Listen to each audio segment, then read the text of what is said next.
venons de tenir la réunion préparatoire au Gamou de Medina Baye de l'édition 2022 et c'est en exécution des instructions de son Excellence, Monsieur le Président de la République Macky Sall, qui accorde une place importante, pour ne pas dire de premier choix, à la religion. Quand il est arrivé à la tête de ce pays, il a mis en place un programme spécial de modernisation des cités religieuses. C'est pour cette raison que dans tous les foyers religieux du Sénégal, l'on ne peut manquer de noter les réalisations de grande envergure qu'il y a faites pour le bénéfice de toutes ces communautés, mais également des populations qui s'y rendent régulièrement. Pas plus tard qu'hier, en Conseil des ministres, il nous a réitéré ses instructions d'accompagner toutes les familles religieuses du Sénégal pour réussir, comme par le passé, le Gamou de cette année également. Nous nous réjouissons de la manière dont les travaux se sont déroulés entre les services de l'État et le comité d'organisation des manifestations et des activités de la Faïda. Nous sommes en période d'hivernage et l'hivernage de cette année a été particulièrement pluvieux. Même si on peut espérer qu'il tire à sa fin, il n'en reste pas qu'il faudra être vigilant, continuer à assurer le pompage intensif qui était déjà en cours dans Medina Baye, mais aussi et envoyer le nombre d'hydrocureurs suffisant pour que le jour du Gamou, mais également le jour du Gamouat, que le pèlerinage ainsi que toutes les célébrations puissent y dérouler de la meilleure des manières possibles.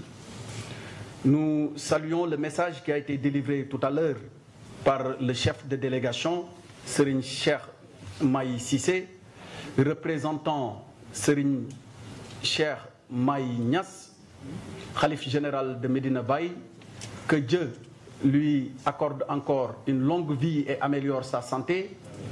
C'est un message de paix, c'est un message de concorde des cœurs, mais c'est un message qui est à l'image de celui dont on célèbre la naissance le 8 octobre prochain.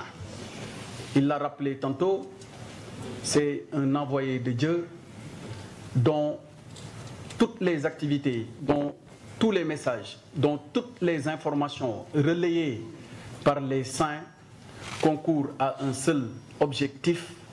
Il constitue une source de bonheur, de clémence et de paix intérieure pour les croyants. Nous avons bien compris et nous espérons que tout le monde aussi accordera avec attention le message. De toute façon, le président de la République n'a cessé d'être dans cette voie. De tout le temps, il a tendu la main à toutes les filles et à tous les fils de ce pays. Pas plus tard que lors de son dernier message à la nation, il l'a rappelé.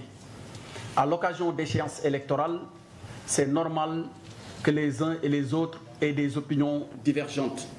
C'est normal qu'on assiste à des camps qui s'opposent et eux tous pour le bien du pays.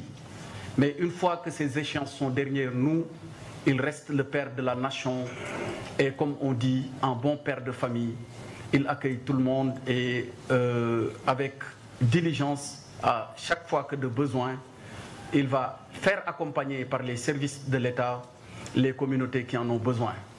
Heureusement, et ça nous le devons à nos chefs religieux, ainsi qu'aux différentes communautés qui composent le pays, le Sénégal est un pays où dans les familles, on peut retrouver des membres appartenant à des communautés différentes. On peut même retrouver des membres appartenant à des religions différentes.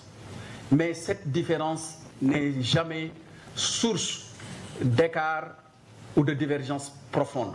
Cette différence doit toujours être perçue comme de la richesse. Et c'est ainsi que le Sénégal a été conduit depuis l'indépendance. Et comme le disait le président poète Léopold Sédar Senghor, c'est épaule contre épaule. Et je vous remercie.